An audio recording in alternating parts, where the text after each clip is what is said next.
Assalamualaikum warahmatullahi wabarakatuh.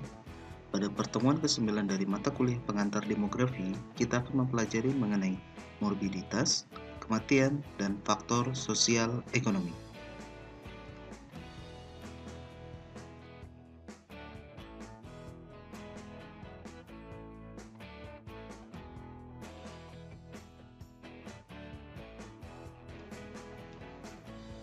Tiga, kematian dan faktor sosial ekonomi. Oke, kemudian kita bicara mengenai perbedaan mortalitas. Perbedaan berdasarkan jenis kelamin ini sudah dikemukakan sejak tahun 1660 oleh John Brown yang meneliti bahwa wanita hidup lebih lama dibandingkan pria. Penelitian Penniken memberikan gambaran atau penjelasan biologis bahwa hormon pria lebih agresif. Adanya komponen genetik pada anak perempuan yang memberikan kekebalan lebih besar terhadap serangan infeksi. Kalau kita bicara mengenai penjelasan biososial, wanita melahirkan anak, sedangkan laki-laki mengambil resiko lebih tinggi dalam kelompoknya. Kalau kita bicara perbedaan mortalitas yang lain, itu juga dipengaruhi oleh lingkungan dan kebiasaan. Secara resiko pekerjaan, laki-laki memiliki pekerjaan yang lebih beresiko dan lebih besar dibandingkan wanita, menghadapi polusi industri, kimia, kecelakaan, dan lain-lain. Kemudian kalau kita lihat dari lingkungan atau kebiasaan terkait adat, maskulinitas menyebabkan anak laki-laki lebih suka berpetualang dan mengambil resiko, sedangkan wanita cenderung lebih memperhatikan kesehatannya. Dari gaya hidup, laki-laki cenderung lebih banyak yang minum alkohol dan merokok. Masih terkait perbedaan mortalitas, kita lihat dari perbedaan lainnya. Beberapa faktor sosial, ekonomi, dan demografi yang mempengaruhi mortalitas antara lain adalah status perkawinan, pendidikan, status sosial, daerah atau wilayah, status migran, serta suku atau etnis. Faktor penyebab kematian karena penyakit. Kematian bayi yaitu kematian yang terjadi pada umur kurang dari 1 tahun. Ini terjadi akibat infeksi saluran pernafasan atas, diare, radang paru-paru, saluran pencernaan, dan lain-lain. Sedangkan kematian anak umur 1-4 tahun biasanya terkait dengan infeksi saluran pernafasan atas, diare, radang paru-paru, juga saluran pencernaan. Dan kematian maternal atau kematian ibu ini terkait dengan preeclampsia atau toksaemia, perdarahan, aborsi, sepsis, komplikasi lain kehamilan dan kelahiran. Kemudian ada juga penyebab kematian yaitu karena penyakit infeksi dan non-infeksi, kemudian juga HIV/AIDS. Dan yang saat ini yang sedang menjadi pandemi di seluruh dunia adalah COVID-19. Bicara mengenai kematian bayi dan anak, kematian anak merupakan indikator penting karena dinilai mampu menilai fungsi kemampuan sosioekonomi masyarakat, di mana kelangsungan hidup anak sangat dipengaruhi oleh faktor keluarga dan masyarakat lingkungannya dalam memberikan perhatian terhadap perawatan kepada anak-anaknya. Indikator yang digunakan untuk menilai kesejahteraan suatu negara adalah angka kematian bayi, angka kematian anak, dan angka kematian balita. Nah, angka kematian bayi ini biasanya kadang disingkat sebagai AKB, sedangkan angka kematian anak itu AKA atau AKBA gitu ya, angka kematian anak balita, jadi umur 1-4 tahun, dan angka kematian balita umur 0-4. Kematian bayi dan anak menurut PBB atau Perserikatan Bangsa-Bangsa tahun 1998 melalui suatu persetujuan konvensi hak anak telah memberikan jaminan kepada anak di seluruh dunia agar negara memberikan hak anak untuk mendapatkan status kesehatan anak tertinggi yang dapat dicapai, dan negara seharusnya mengusahakan pelaksanaan sepenuhnya dari hak tersebut untuk memperkecil angka kematian bayi dan anak. Menurut UNICEF tahun 1999. Kemudian, Laon tahun 2006 mengatakan kelangsungan hidup anak dinyatakan dalam indikator kematian anak.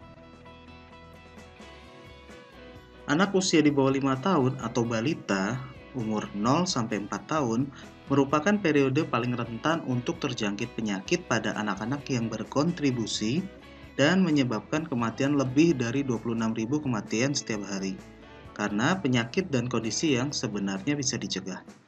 Menurut WHO, tahun 2011, 8,2 juta balita meninggal setiap tahun dan 3,3 juta diantaranya terjadi pada masa neonatal yang erat kaitannya dengan kematian ibu. Studi determinan mortalitas merupakan studi yang mempelajari faktor-faktor yang mempengaruhi tingkat mortalitas penduduk. Studi ini dianggap penting untuk menunjang kebijakan di bidang kependudukan dan kesehatan. Terdapat sejumlah kerangka analisis berbeda yang dapat digunakan untuk melihat efek dari faktor penentu yang berbeda terhadap mortalitas masa kanak-kanak. Penelitian demografi oleh Mosley and Chen tahun 1984 dan oleh Schultz tahun 1984 juga telah membuat perbedaan antara variabel yang dianggap sebagai faktor eksogen atau sosial ekonomi, yaitu budaya, sosial, ekonomi, masyarakat, dan daerah, dan faktor-faktor endogen atau biomedis, yaitu pola menyusui, kebersihan, tindakan-tindakan kesehatan, dan gizi. Efek dari variabel eksogen dianggap tidak langsung karena mereka beroperasi melalui faktor biomedis endogen. Demikian juga faktor biomedis disebut variabel antara atau faktor-faktor penentu karena mereka merupakan faktor yang menghubungkan antara variabel eksogen dan kematian anak. Dalam Jain 1988, Mosley and Chen 1984, Schultz 84, dan PBB 1985. Kerangka konsep kelangsungan hidup anak tersebut banyak dipengaruhi oleh pengembangan postulat Davis and Blake tahun 1956 serta oleh Baumgartner dan Potter tahun 1983 yang mengemukakan bahwa faktor sosial ekonomi dalam peran yang berhubungan dengan luaran kesehatan atau health outcome harus melalui mekanisme biologis. Ini menurut Campbell OMR tahun 1991. Ada berbagai faktor yang terkait dengan kematian anak, antara lain faktor lingkungan, faktor perilaku, faktor sistem kesehatan, faktor pendidikan kepala rumah tangga, faktor gender, faktor status sosial ekonomi.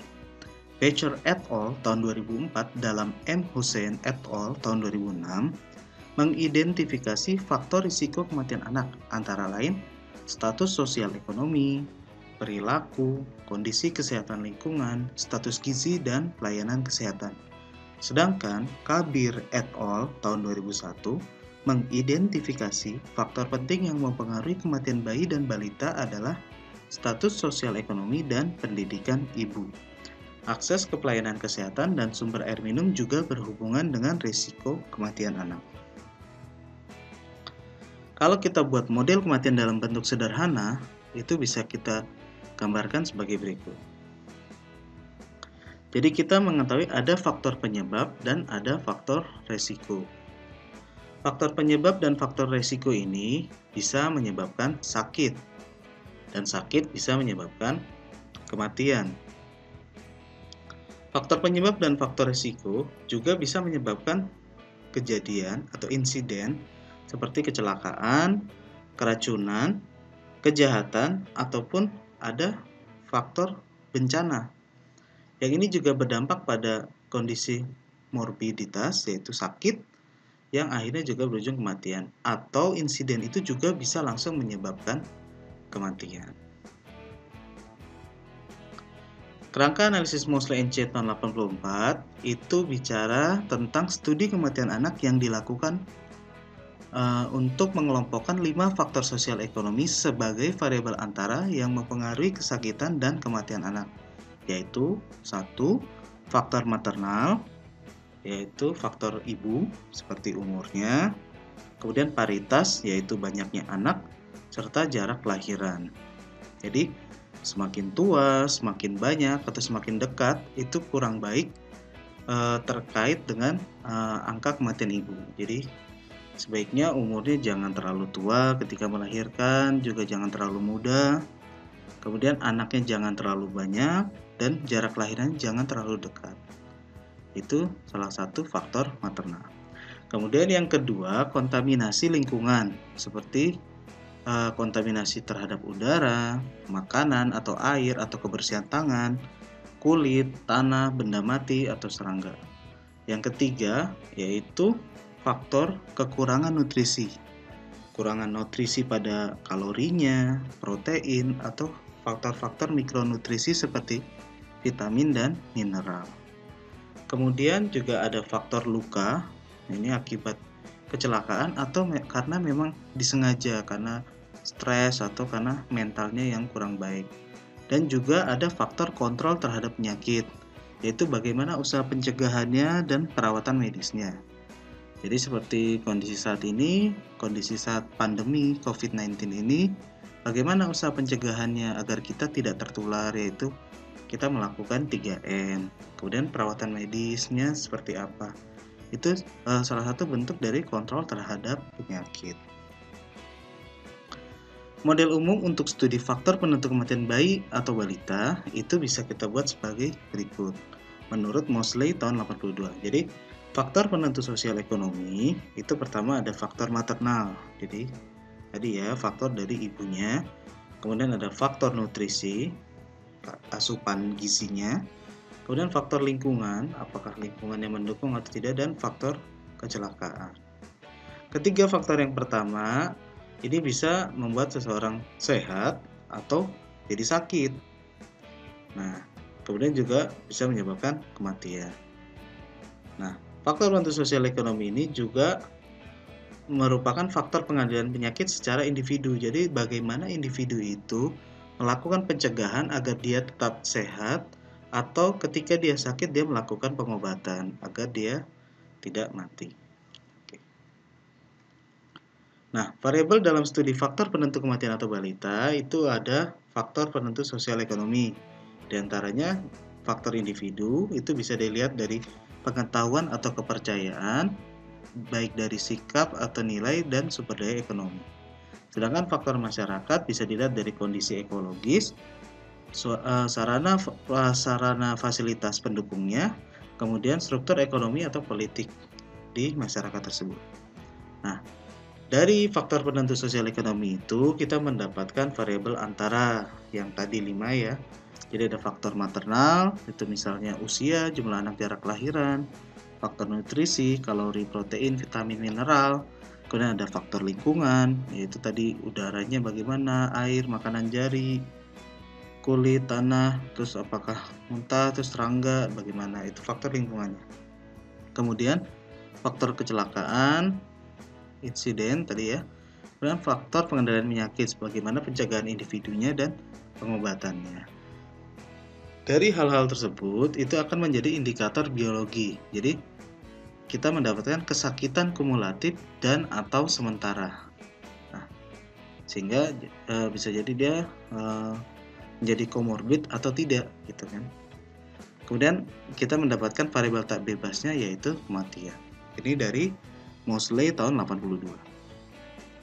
Kemudian kalau kita buat dalam model umum, misalnya kita menggunakan model regresi berganda, itu variabel bebas atau X-nya itu bisa kita dapatkan dari survei atau hal-hal terkait pertanyaan-pertanyaan kesehatan seperti umur kawin pertama ibu, kemudian jumlah anak dilahirkan, pendidikan ibu, status kerja ibu, perawatan kehamilan, serta imunisasi.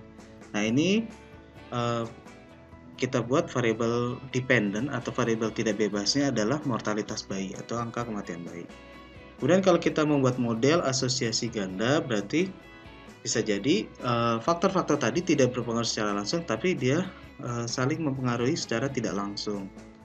Jadi misalnya umur kawin pertama ibu ini juga mempengaruhi pendidikan ibunya, kemudian pendidikan juga mempengaruhi perawatan kehamilan dan akibatnya berakibat pada kematian bayi.